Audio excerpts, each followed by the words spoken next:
Bonjour, bienvenue dans Le Panier, le premier podcast e-commerce. Mes invités cartonnent et me livrent leurs secrets de réussite et les problèmes qu'ils ont rencontrés pour qu'on puisse, ensemble, apprendre à vendre mieux et plus. Mon engagement ici est simple, avoir une conversation sans filtre et sans faux semblants, et à ce que vous repartiez inspiré des succès, mais également des échecs, de mes invités, avec les bons outils et les bons réflexes.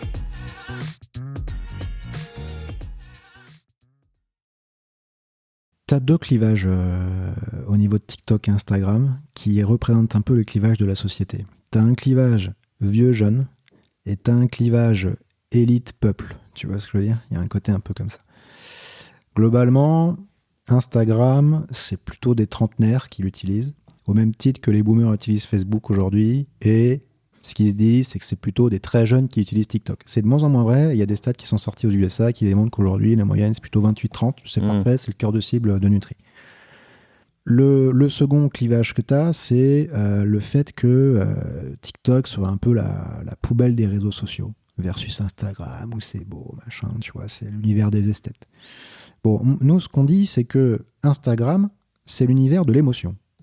À la base, au fondement, c'était des photos. Donc typiquement, tu voyais un beau paysage et tu t'arrêtais dessus et tu avais un beau effect. TikTok, c'est pas ça. C'est l'univers plus de la raison. T'écoutes. C'est plutôt porté sur l'humour à la base. Tu vois passer une vidéo, elle te fait marrer, c'est drôle, tu scrolles, t'en regardes une autre, voilà. Et donc en fait, ce qui est très intéressant, c'est que pour les marques éducatives, comme Nutri & Co, on n'est pas une marque d'émotion. On n'est pas, si tu veux, une marque qui te fait rêver. On est une marque qui te responsabilise. TikTok est intervenu comme le réseau social royal pour nous. On galérait sur Instagram, je t'en parle pas, c'était vraiment difficile. Il y a eu, je ne vais pas dire des conflits en interne, mais vraiment des débats, des tensions. Mais comment prendre ce réseau social pour essayer de percer dessus ? On n'est pas mauvais, tu vois, on a 60K aujourd'hui. Mais on a mis...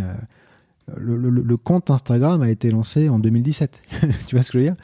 Donc on a vraiment galéré. Et TikTok ? En 2022. Ok. Voilà. Et donc, ce qui est intéressant, c'est qu'on a compris que sur TikTok, on pouvait éduquer le consommateur. Et donc, ma copine m'a montré quelques chaînes de TikTokers qui étaient des influenceurs, si tu veux, portés sur l'éducation, notamment des TikTok un peu branchés business. Et puis après, moi, j'ai découvert des TikTokers branchés un peu nutrition. Il y a des médecins aussi qui font des trucs dessus, etc. Et là, on a une personne aussi en interne, Gabriel Busqueno, qui a dit, bon, ok, en plus, il est jeune, lui, donc il est plus jeune que nous. Il a dit, ok, c'est bon, j'ai bien compris le truc, je vais mettre en place une machine de guerre. Et donc, on a fait un ou deux petits tests sur des vidéos, notamment une vidéo sur la testo qui a explosé, quoi. Je me souviens, c'était à la sortie de l'été 2022, mais le truc explose. Elle fait plus de 100K, si tu veux, en l'espace d'une nuit, quoi. Tu vois, putain, qu'est-ce qui se passe ? On n'a jamais fait ça en 6 ans sur Instagram. C'est quoi ce truc ? Et là, il a mis en place une machine de guerre de production de vidéos. C'est stratifié chez nous, c'est parfait. Et donc, tu as Marine, qui est développeuse produit chez nous, responsable de toute la partie développement produit. C'est elle que je te montre ? Non, ça c'est Camille. Ça okay. C'est une personne qui a quitté le navire désormais. Nutri & Co, pardon, sur TikTok et voilà. Sur Insta, j'ai pas vérifié, mais c'est pareil.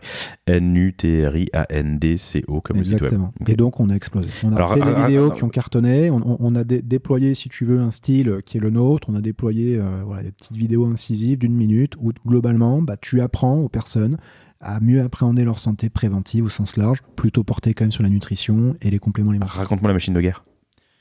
C'est ce que je te disais, tout est processé. On a un mec en externe qui nous fait les vidéos, typé Nutri, il y a une charte à respecter. On a des Google Sheets dans lesquels on rentre ligne à ligne ce qu'on doit dire pour respecter le timing. On a dans nos agendas les créneaux de vidéos qui sont calés. Bon, après, il faut quand même un peu d'imagination pour les thèmes. Parfois, c'est un petit peu, je ne vais pas dire difficile, mais il faut se poser quand même. Parfois, on pense qu'une vidéo qui va cartonner, elle cartonne pas du tout. Et parfois, on se dit, bon, celle-ci, elle marchera jamais. Et ça explose, quoi. Tu vois. Non, mais hyper intéressant ta content machine.